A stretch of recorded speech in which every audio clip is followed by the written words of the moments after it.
The girl stood in the middle of the marble-floored banking hall like a shadow that had wandered into a world made of light. Her clothes were torn, her skin was covered with dust from sleeping on the streets, and her hair fell in messy strands around her small face. Dozens of well-dressed professionals walked around her, stepping aside without meeting her eyes, as if acknowledging her existence might stain their polished reality. But she didn't move. She simply stood before the counter, clutching a folded, dirty piece of paper. And when the oldest banker in the room asked what she wanted, her quiet, trembling voice carried across the lobby, like a fragile echo.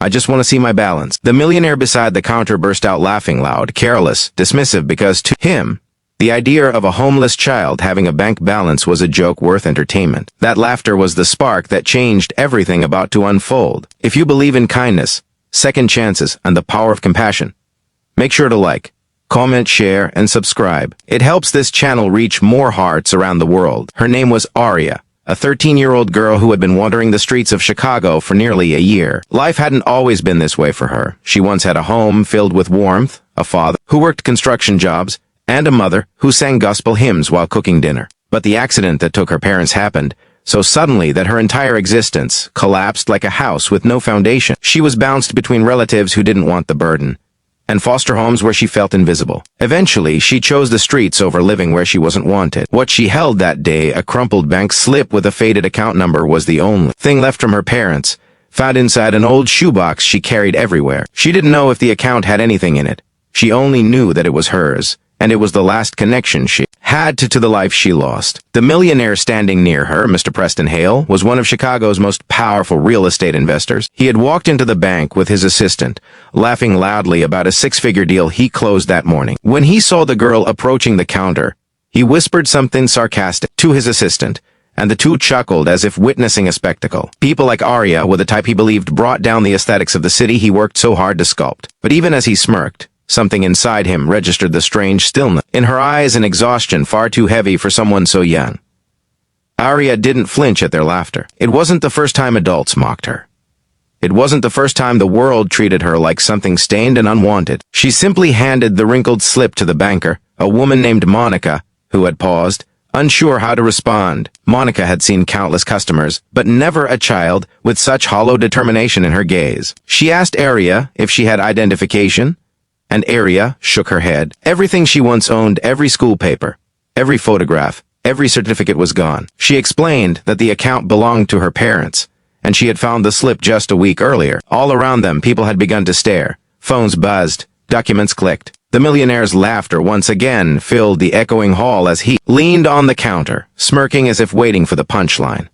Aria felt smaller with every second, but she stood her ground. Even with dirt on her face, even with adults judging her, she believed she owed it to her parents to find out what was left behind. The bank manager, Mr. Carlson, approached with a polite but firm expression, expecting this to be another case of a mistaken or defunct account. He led Aria to his office, not out of kindness, but out of a desire to resolve the spectacle quickly. The millionaire and his assistant followed with amusement in their eyes, lingering just close enough to see the outcome. The glass-walled office provided a clear view for curious onlookers, and Aria felt as if the whole world was waiting for her to be embarrassed. Mr. Carlson typed the account number slowly, almost rehearsing the words he would use to let her down gently. But the moment he pressed enter, his fingers froze on the keyboard.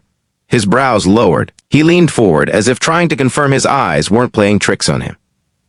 Aria watched him, confused. The millionaire laughed again, assuming her account was empty. But Mr. Carlson suddenly straightened, cleared his throat, and blinked at Aria with a stunned expression. The account held over $4.7 million. There was silence total. Absolute silence, as if the very air had been drained from the office. Even the millionaire's grin fell away. His assistant's jaw dropped. Monica, standing outside the glass wall, covered her mouth in shock. Aria didn't understand what the number meant at first. She only knew it was more money than she had ever imagined existed. Her parents had never told her about it. Yet, here it was, untouched, sleeping quietly inside a bank account, waiting for the day their daughter needed it most. Aria didn't cry. She didn't gasp. She simply lowered her head as her shoulders shook with a soundless relief, a silent storm of emotion. All the nights sleeping behind dumpsters, all the days begging for a sandwich, all the time she felt forgotten, none of them made sense against the tidal wave now crashing over her. She wasn't just a girl with torn clothes and empty pockets. She was a child whose parents had loved her enough to save her future even when they couldn't protect her life. Mr. Carlson's voice softened. He asked where she was living. And Aria admitted she had nowhere, that she slept wherever she could. The shame in her voice was so small, so fragile, that even the millionaire felt something tighten in his chest. It was the first real crack in his arrogance, a realization that his laughter had been pointed at a child whose suffering he couldn't have imagined. The next minutes unfolded in a blur. The bank staff guided Aria through legal steps to prove her identity using her parents' old documents found in the system. Social services were called, but not to take her away, to help her claim guardianship rights to her own funds. Everything moved with urgency, because now everyone wanted to ensure this child would never sleep on the streets again. The millionaire stepped into the office quietly, his usual confidence replaced by a tone of guilt he wasn't accustomed to feeling. He apologized, his voice low, admitting he had judged her without understanding anything about her life. For the first time, Aria looked directly at him, not angrily, not bitterly, but with a calmness that surprised him even more. She said she didn't blame him. The world treated people like her as invisible. He wasn't the first, but maybe he could choose not to be the next. Something inside him shifted at those words. Over the next several days, he found himself thinking about the girl. He thought about her fragile courage, about the way she had walked into the bank with nothing but faith in a forgotten slip of paper. He thought about the millions she didn't even know she owned, and how she endured suffering no child should ever experience. And he thought about how small he had been in that moment, compared to her incredible resilience, driven by remorse and something deeper he couldn't name. He used his influence to accelerate Aria's transition into safe housing. He hired a legal team to ensure her funds were protected. He arranged for her to stay temporarily in one of his company's apartments, fully furnished, safe, and warm. He didn't do it for praise. He did it because her existence had exposed a part of his heart he didn't know was still alive. Aria's life changed dramatically. She enrolled in school again. She bathed in warm water for the first time in months. She slept on a bed, not cardboard, not concrete, a real bed with blankets that smelled like lavender instead of the smoke and cold she'd grown used to. She still carried the shoebox, the last piece of her parents she couldn't let go of. But now, inside her new home, the box sat on a shelf instead of a sidewalk.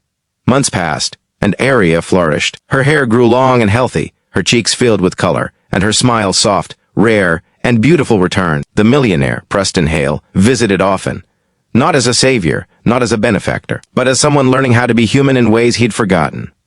Aria reminded him of humility, compassion, and purpose, and he reminded her that not all adults left. If this story has touched your heart even a little, please like, comment, and share this video. Your support helps us continue bringing real, emotional stories to life. Before the ending, I want to ask you something special.